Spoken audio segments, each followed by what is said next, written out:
Hey guys, in this video we're going to take a look at the third body paragraph of my teacher exemplar, and we're going to explore how I take a look at my third supporting idea and explain how it connects to my claim and I'll provide evidence for that supporting idea. So I have a transition phrase. I say another reason why here. I could say the third and most important reason why Zeus was the most important god to ancient Greek culture is because he was king of both the gods and the people of Greece. Notice that this is a big point. There's less nuance to this one, and that's why I saved it for last. It's I think my best point. I think it's the one that's the strongest, so I decided to go ahead and save it for last. Notice that this is in pink because this is my third supporting idea, so let's take a look. For example, Zeus was the, quote, ruler of heaven, who led the gods to victory against the giants, or the offspring of Gaia and Tartarus, and successfully crushed several revolts against him by his fellow gods. All right. So now I need to explain how this quote shows that he was the king of the gods and the people of Greece.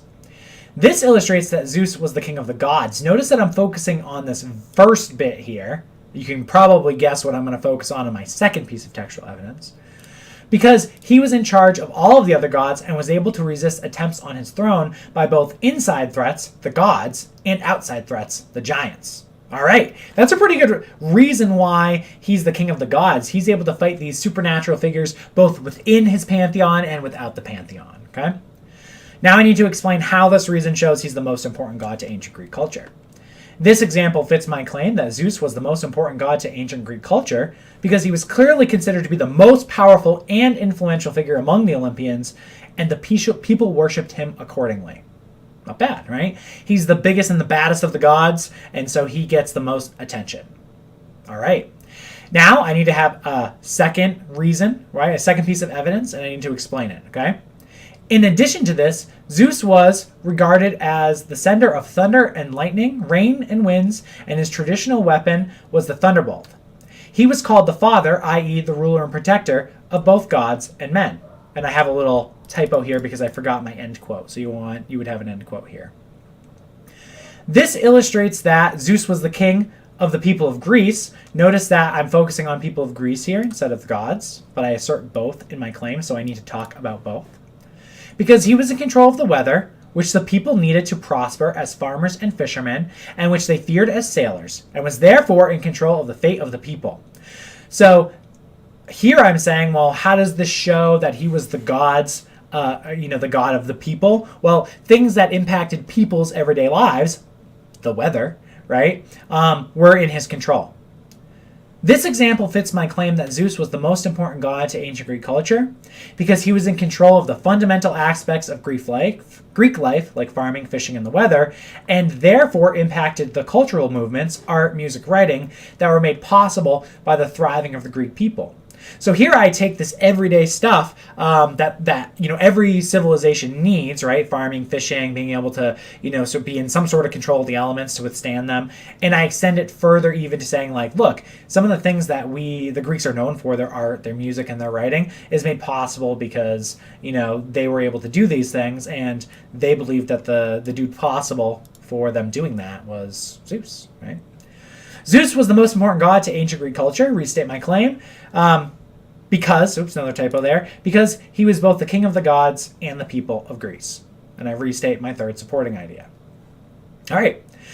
We're going to go ahead and take a look at the concluding thesis statement now, since we're here. All right. So I had my introductory thesis statement. It stated my claim and my three supporting ideas. I had 3 body paragraphs that explored those supporting ideas in depth by offering 2 pieces of textual evidence for each, explaining how that textual evidence validated my supporting ideas and how those individual examples demonstrated my claim. Now, let's go ahead and wrap it all up with our restated thesis statement. Zeus was the most important god to ancient Greek culture.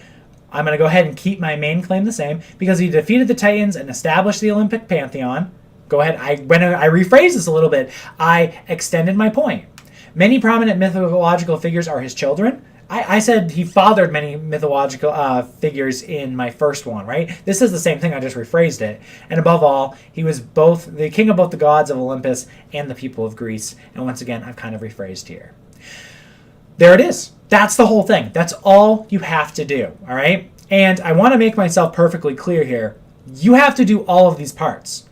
you have to have 2 complete thesis statements as the bookends on your essay, and every one of your body paragraphs has to have 8 sentences that fulfill the role that I've described here, okay? This is, just to clarify, the starting point for writing an essay. This is going to inform the structure that you follow for any essays you write for a long, long time, but this certainly isn't where you're going to stop, right? You're going to grow as a writer as time goes on. You're going to extend your introductory and conclusion thesis statements into full paragraphs, first of all, and you're also going to figure out how you can, further explain your ideas. Spend more than one sentence explaining how your quote demonstrates your supporting idea, or how your example demonstrates your main idea. But the trick is that if you do exactly this, as a 6th grader on your MCAS test, or for me, or you employ these same strategies when you get to 7th grade and 8th grade, etc., you're going to be wildly successful, okay? But it has to be this way. You can't leave anything out. You got to have the 26 sentences I've asked you to write. One in the intro thesis statement, 1 in the conclusion thesis statement, and 8 in each of your body paragraphs, right? That's 26 sentences. You need to write 26 sentences on MCAS, at least, and you need to write 26 sentences for me, all right? So in the next video, I'm going to take you through the graphic organizer, the assignment and the graphic organizer that we're going to use on the writing of this. All right, so stay tuned.